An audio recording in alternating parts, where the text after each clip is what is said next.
La siguiente es una producción de JH Televisión. Y en esta edición de Las Cuatro Estaciones, lo habíamos adelantado en la introducción, vamos a estar con Marcelo Rocha, este psicólogo que ha encontrado una beta en su profesión que tiene que ver con trabajar por la inclusión a través de la Fundación START, Eduardo Schwank, y también a través de otras actividades que viene desarrollando. Marcelo, bienvenido. Muchas gracias, Pablo, por invitarme a dialogar un poquito sobre estas cuestiones que tanto nos interesan desde hace mucho tiempo. ¿Por qué esto de trabajar con los chicos discapacitados? ¿Dónde salió? Bueno, te puedo contar mi historia propia al principio y después ir desarrollándote un poco también todo lo que tiene que ver con Fundación y todo el trabajo que venimos haciendo, pero mi historia data ya de estudiante de psicología. Yo nací en una ciudad muy chica que se llama Firmat, me fui a estudiar a Rosario y ya de estudiante me puse a trabajar, a involucrarme en problemáticas complejas como niños en situación de calle. Al tiempo ya estaba muy involucrado en temáticas de discapacidad, empecé a hacer algunos trabajos sociales en Firmat cada vez que volvía a mi ciudad natal.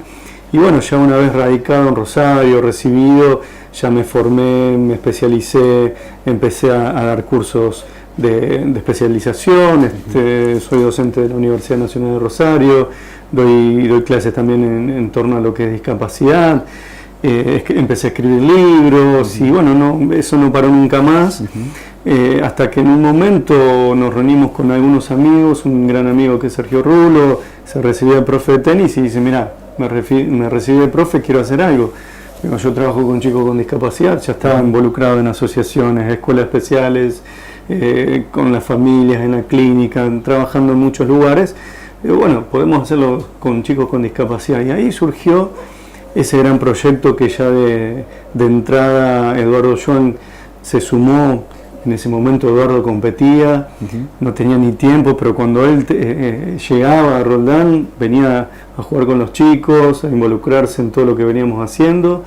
Y bueno, empezó a crecer tanto ese proyecto que de lo que fue una escuelita de tenis adaptado, hoy ya tenemos 9, 11 ahora a principio del año que viene. Y bueno, creciendo muchísimo, contentos que en esta localidad ustedes ya tienen su escuela de tenis adaptado, gracias a todo el trabajo que viene haciendo Marcos Di Santos, con los profes, y toda la familia, con los jóvenes, con la comunidad, porque bueno, en definitiva, trabajar en discapacidad es eso, es involucrarse. ¿Es más lo que das o lo que recibís de los chicos? Qué buena pregunta, qué buena pregunta. Yo creo, porque esta es una pregunta muy común en discapacidad, para los que trabajamos en discapacidad.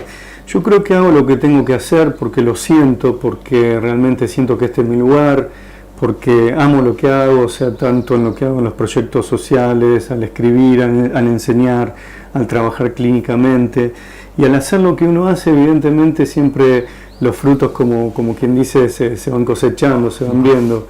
Y realmente los beneficios y las alegrías que uno va teniendo son increíbles, porque charlando con Eduardo, con Sergio hace un par de semanas atrás, decíamos: mirá, se están armando escuelas de tenis por todos lados y nosotros ya solamente estamos ahí apoyando. Hay gente que se involucra, que se suma, y la verdad que la gratificación que tiene eso, Pablo, es increíble, porque vos te das cuenta de que lo que empezaste a hacer, que es una cosita chiquita, una semillita, ha crecido tanto. Y se empiezan a beneficiar tantos chicos, tantos jóvenes, tantas familias, y se empiezan a cumplir los derechos, porque el derecho al deporte, a una vida digna, a un estudio, a un trabajo, es un derecho imprescindible para cualquier ser humano y particularmente para una persona que tiene una discapacidad. ¿De dónde están las barreras más duras de saltar? ¿De la sociedad, de los propios padres, de los chicos? Otra excelente pregunta, porque la barrera más compleja, lo digo siempre, y acá también me refiero a todos los que están viendo este programa, las barreras sociales son las peores, son las más complejas. Existen dos tipos de barreras, que son las más visibles, que son las barreras arquitectónicas, que son las faltas de rampas, la falta de accesibilidad, faltas tecnológicas, y las barreras imaginarias sociales, que son las más complejas. porque tiene que ver con los mitos, los prejuicios, los desconocimientos, las actitudes humanas, las actitudes de decir, tengo al lado de mi casa hay un chico con discapacidad y quizás nunca me senté a charlar con él. ¿Por qué? ¿Por qué no sentarme? ¿Por qué no invitarlo a que juegue con mi hijo? Porque evidentemente muchas veces esa barrera no la tiene que romper la misma persona con discapacidad, sino la sociedad. Y realmente una rampa, compramos un par de bolsas de cemento y la hacemos, con una buena predisposición, con una fuerte política pública en ese sentido, lo logramos. Pero ¿quién se mete adentro de la mente de todo el mundo? O sea, creo que ese es el problema más grave que van sufriendo los niños y los jóvenes con discapacidad. No tener grupos de pares, grupos de amigos con los cuales poder ser.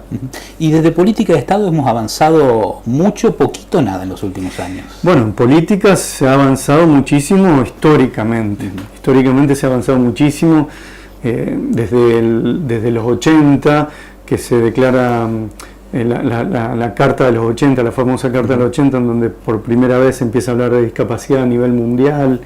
Después, en el 2006, surge la Convención Internacional de los Derechos de las Personas con Discapacidad, que es una convención internacional que regula todas las políticas de todos los gobiernos de todo el mundo. Y esa convención fue como irradiándose en todos los países, en las ciudades, en todos los espacios, y fue produciendo un avance muy importante. Nuestro país tiene acuerdos con esa convención y en ese sentido se ha evolucionado mucho. Se ha evolucionado porque, bueno, antes las prestaciones eran mínimas, antes se pensaba que la discapacidad era un problema que solo la tenía la persona, ahora se sabe que la discapacidad es un problema de orden social, porque no tiene que ver con que se rehabilite la persona con su condición discapacitante, sino que el contexto, digamos, le dé su lugar para que la condición discapacitante caiga, decrezca. Entonces se ha avanzado mucho. Sucede que sí, en estos últimos tiempos estamos un poco preocupados por ciertas leyes que se quieren empezar como a revisar, hay ciertos decretos que se están queriendo sacar a nivel de lo que es salud mental, y nos preocupa muchísimo porque, digamos, eso sí sería como algunos retrocesos. De todos modos, insisto, el avance es muy notorio, muy notorio. Y a pesar de eso, todavía seguimos viendo o escuchando en alguna radio, leyendo en algún periódico, tal escuela no quiere aceptar, por ejemplo, a un chico, no quieren darle la comunión a un chico con síndrome de Down, la Iglesia Católica. Digo, ¿sigue habiendo esos lunares en todo esto? Exactamente, siguen existiendo esos lunares, como bien llamás. El tema es que esos lunares no se conviertan en algo cancerígeno, digamos. Que esos lunares pueden ser extirpados rápidamente, y eso es lo que nosotros podemos hoy en día, porque en eso también se ha avanzado. Antes de estos casos existían y muchos más, y la sociedad no actuaba. Yo creo que hoy en día, cuando se conoce esto, sin ir más lejos, lo que sucedió no hace mucho tiempo con el niño con Asperger, donde la tía, con la que yo me comuniqué después para corroborar toda esta situación, la tía saca un comunicado en Face diciendo toda la situación de que habían marginado a su sobrino. Inmediatamente, no pasó una semana que se tomó carta sobre el asunto. Hoy en día está en los medios, la sociedad está mucho más madura en esas cuestiones, entonces hace que ese lunar, como vos muy bien llamás, no se vuelva algo que pueda ser problemático para la salud orgánica de la sociedad, ¿no? En la antigüedad uno pensaba, o no tan antiguo, digo, padres que tenían algún hijo discapacitado lo marginaban, lo encerraban, no lo mostraban. Hoy afortunadamente lo hacen convivir en la sociedad. ¿Cuánto ha evolucionado también el padre en ese sentido? Bueno, las familias han evolucionado muchísimo, porque hoy cualquier padre o madre, cualquier mujer o hombre, porque uno es padre o madre, una vez que nace el hijo, al tiempo, cuando empieza a asumir esas funciones, lo digo esto como psicoanalista, uno no es padre inmediatamente, eso hay que ganárselo. Antes, digamos, un hombre y una mujer que recibían a un niño con síndrome de Down o con una parálisis, realmente muchas veces quedaban como en estados depresivos muy grandes, no podían salir de esas situaciones, se empezaban a encerrar, a marginar, porque era muy difícil asumir ese dolor, ese duelo. Hoy en día se sabe que el nivel de sobrevida es muy importante, es muy bueno, que un niño con síndrome de Down puede tener una vida espectacular, un niño con cualquier tipo de discapacidad puede tener una muy buena vida.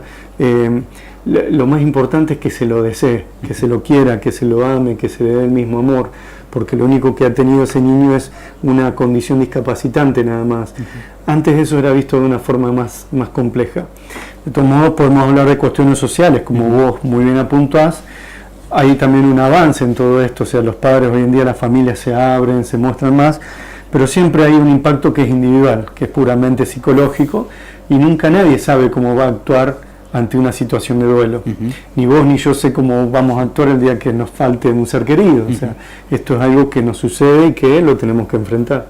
¿Y cuánto sirven estas asociaciones de padres, sobre todo para aquellos que reciben la noticia de que su hijo es discapacitado y encuentran estas asociaciones contención, información? Como muy bien lo decís, Pablo, funcionan como entidades contenedoras.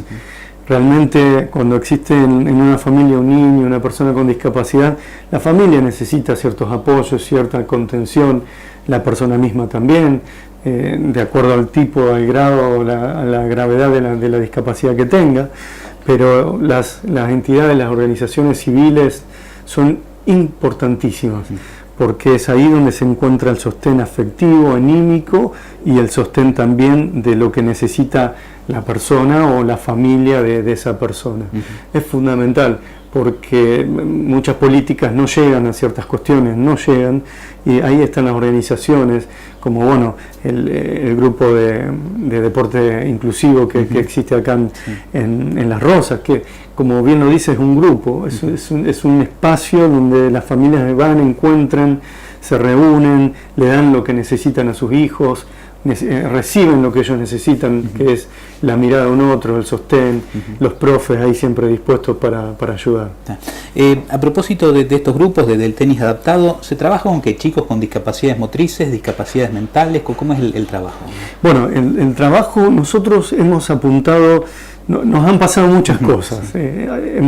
Cuando uno trabaja en discapacidad es muy difícil decir trabajo solamente con discapacidad intelectual, mental, motriz o sensorial. Fíjate todas las diferenciaciones que hice. Porque generalmente lo que nosotros vemos es que trabajamos con niños con pluridiscapacidades, que significa que de repente tomamos a un niño con un autismo o una psicosis, que es una discapacidad mental, si podemos pensar, pero que por ende tiene alguna secuela o alguna cuestión de orden motriz. Entonces nos encontramos con pluridiscapacidades. De todos modos, nosotros en Fundación y todas las escuelas que venimos realizando, apuntamos el eje hacia lo que es discapacidades intelectuales y mentales. Nos han pasado cosas sorprendentes de recibir a niños en sillas de ruedas, niños con bastones canadienses, con andadores, y realmente eso nos llevó a sortear desafíos increíbles. Bueno, acá Raúl Fantín nos mandaba fotos de sus alumnos, Marcos también nos compartían, y nosotros también vamos trabajando en estos equipos en estos encuentros que vamos realizando en equipo, cómo ayudarlos, cómo contribuir y cómo mejorar. Y te pasa, ahora justamente nombraste a algunos profes, ¿te pasa que a lo mejor el profe dice, mira, a mí me encantaría participar, pero no sé cómo, cómo hago, qué tengo que hacer, qué necesito? Parece que estudiaste mucho para esta nota, porque estás haciendo, realmente tus preguntas son maravillosas, Pablo. Hay algo importante. Muchas veces se cree de que una persona para trabajar con personas con discapacidad tiene que estar totalmente, tiene que hacer cursos, tiene que capacitarse. Hay todo como una cuestión imaginaria de decir, yo tengo que estar capacitado para recibir a un chico con discapacidad. En primer sentido, lo primero que tengo que tener en cuenta es que lo que tengo que tener es el deseo de recibirlos, de estar, de alojarlos. Porque te voy a confiar algo. Cuando arrancamos este proyecto, el 80% de los profesionales que trabajaban no tenían una formación específica en discapacidad.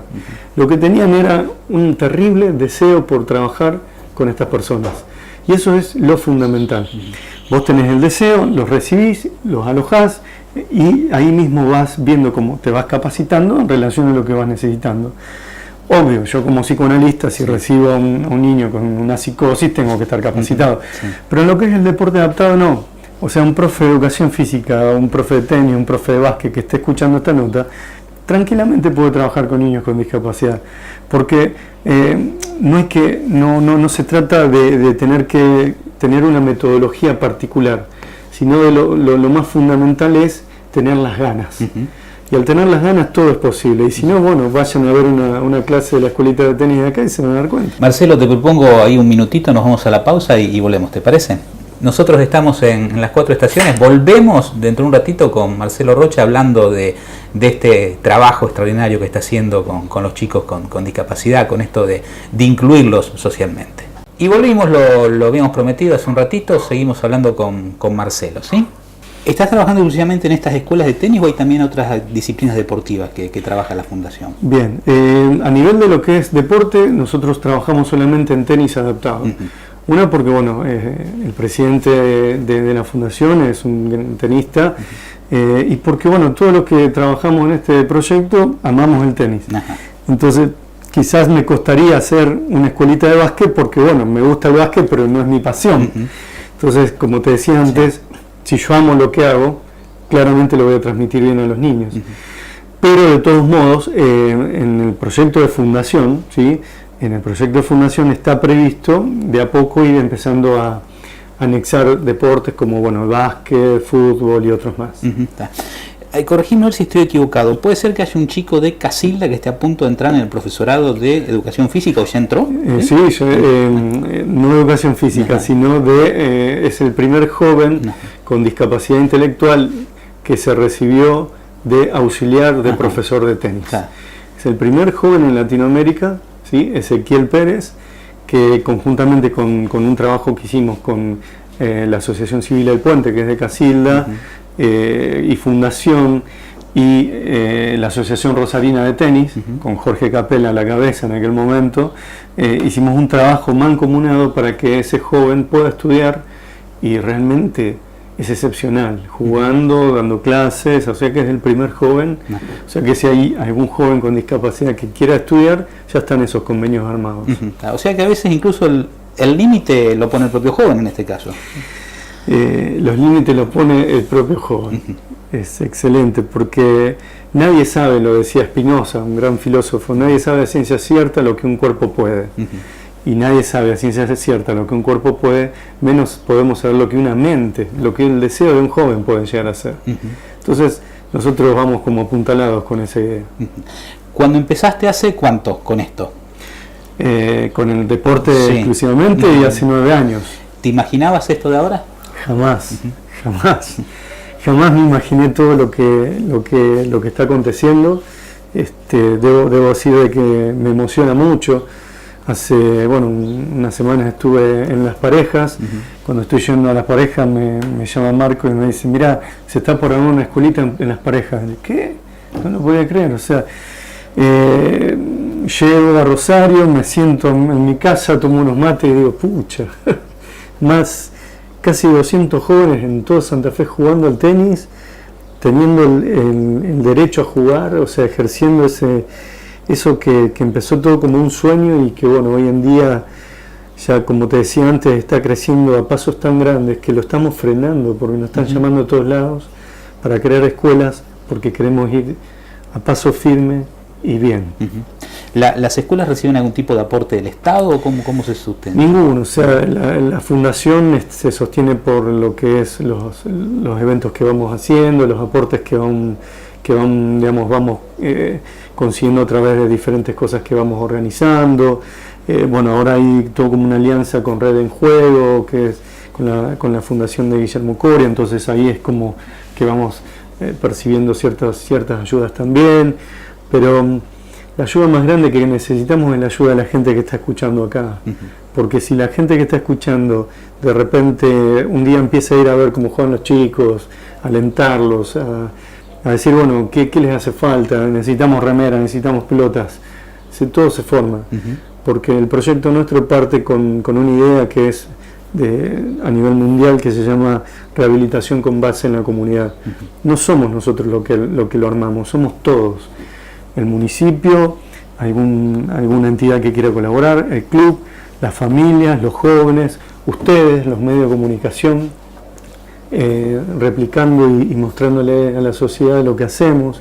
Entre todos hacemos posible esto. Soy padre de un chico discapacitado, me acerco a la escuela. Digo, ¿te parece que se va a entusiasmar mi hijo? ¿Podrá? ¿Cómo es la historia? Yo recuerdo la frase de la madre de un chico con síndrome de Down. Yo estaba haciendo una investigación en todo lo que es trabajo y futuro y autonomía, y esa madre me miró a los ojos y me dijo: mira, Marcelo, yo aprendí a ser feliz con las cosas que le hace feliz a mis hijos, a mi hijo. Yo antes no era feliz porque creía que él no era feliz. Cuando lo empecé a ver, que él iba a la escuelita de tenis, que se divertía, que era feliz, que jugaba a su forma, que iba a la escuela, que a veces no aprendía lo que tenía que aprender, pero que él era feliz porque tenía amigos y que volvía a casa y tenía amigos y salía, me di cuenta que mi felicidad estaba en esas pequeñas felicidades de él. Entonces, a los padres que están escuchando y los llevan a sus hijos a hacer un deporte o a lo que sea y le vean esa sonrisa, con eso basta.